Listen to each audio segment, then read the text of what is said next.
Hello there. I wanted to do a video on the cycle of fourths and to give you a few ideas on how you can go around the cycle of fourths so you can drill it and get used to knowing what the next chord is that's coming, which is useful when you're learning jazz repertoire.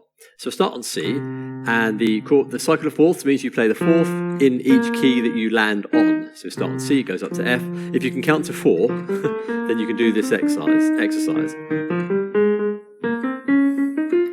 When you get to G flat, you're going to go into B and continue to E, so you enter the sharps. I have a video on the sharps and flats and all that, link somewhere. So the first way to do it is freestyle a simple left-hand triad. You can use any chord types and just play the major scale up and down, but try and make it interesting. Play the major scale as in octaves, for example. So, but you're not going to stop. You can put a rhythm with it as well, but I'll do it freestyle here. So it's just up to F.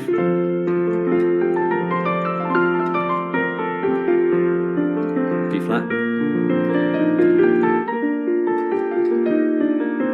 So you're mixing in a simple major triad with the scale. A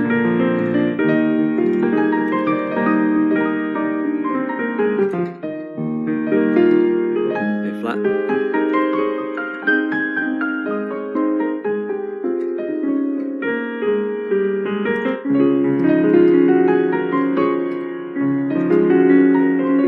To G flat.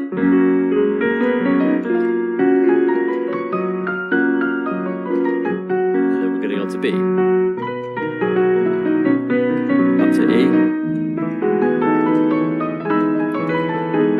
A. I'm going to start on the C sharp of A,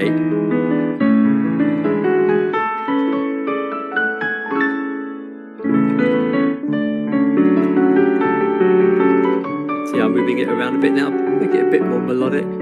G,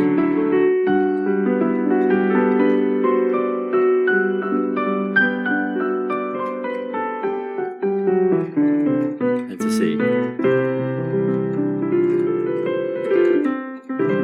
Really nice fun thing to do. Of course, do that with any chord type. One example, I won't go all the way around, but you might take a C minor 7 and only play the notes of C minor 7, but let's do it with a rhythm this time. Up to F. B flat minor 7. E flat minor 7. Etc. Just go around like that. That's a nice thing to do. Proves you know the chords, proves you know the keys, proves you know the major scale, proves you know the next fourth in the sequence, or you can see it very, very quickly. You know, whatever key you're in, B flat, you know E flat's coming next. You know A flat's coming next. When you're in it, you know D flat's coming next. So there's no hesitation. Now, another thing to do, it's a very quick video, this one, but I wanted to get the idea out for you because you can play around with this for a long time and do a lot of things with it. Is to kind of compose a little piece.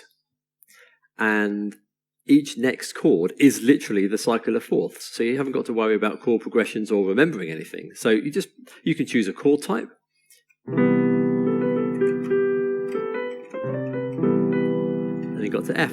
But this time it might be F minor 7. B flat might be a whole diminished.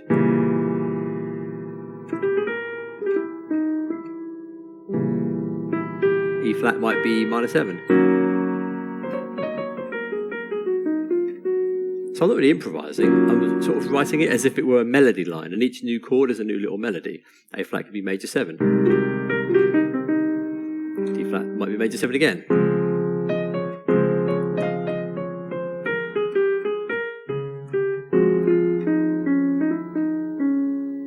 You just go around like that.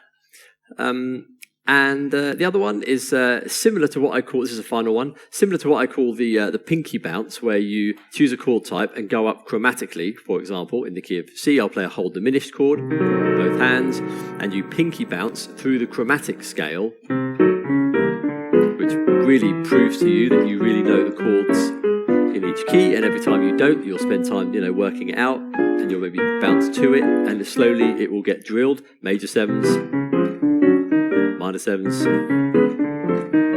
It doesn't matter what the chord is, okay? But you can do that with the cycle of fourths. So you give yourself maybe just 2 beats. That's maybe your or even 1 beat to be really good. But maybe just say 4 beats to give yourself time. And you take one same chord type. Let's just take a dominant 7. And you kind of go 2, 3, 4, 1, 4 beats each, but without hesitating. So you're literally bouncing through the cycle of fourths. Every time you're on a chord, I know what's coming next. I know B is next. I know E is next. And I can see the shape of E7. I know A is next. I know D is next. G is coming up. G7. And C. So that's another nice thing to do. Try playing around with those. You can add rhythm. You can use just 2 bars or 4. I wouldn't waste your time doing it with a cycle of fifths because chords don't really move in fifths, they rather move in fourths. And another one that just came to my mind is to play the 2-5-1 of each key. So basically playing the minor 7, the 7 and the major 7. So you'll do it on the key of C, then the key of F, then the key of B flat, then the key of E flat, the key of A flat, D flat, G flat, and then you'll be on the B. So you'll label them as sharps, C sharp. Of course, the G flat one can also be labelled as F sharp. So you'd play F sharp, minor 7, C sharp, 7, F sharp, major 7, or you can label it as the G flat one, so it'd be A flat, minor 7, D flat 7, G flat, major 7. So there's a pivot point there. Anyway, then you go on B, E, A, D, G, C. And so, for example, you'll play D minor 7, G7, C. You'll go to F, so you'll play F 2-5-1, G minor 7, C7, F major 7. It'll be flat, so C minor 7, it's F7. E flat 1 is F minor 7, B flat 1, B flat 7, E flat major 7. And A flat 1 will be B flat minor 7, E flat 7, etc. So that's a nice thing to do as well. So you can use it for composing, chords, scales, like the first one I did, major, minor triads, using the whole piano, freestyle, rhythm, tempo, lots and lots of things to do based on that cycle of fourths. Have fun. See you in the next video. All the best. Bye for now.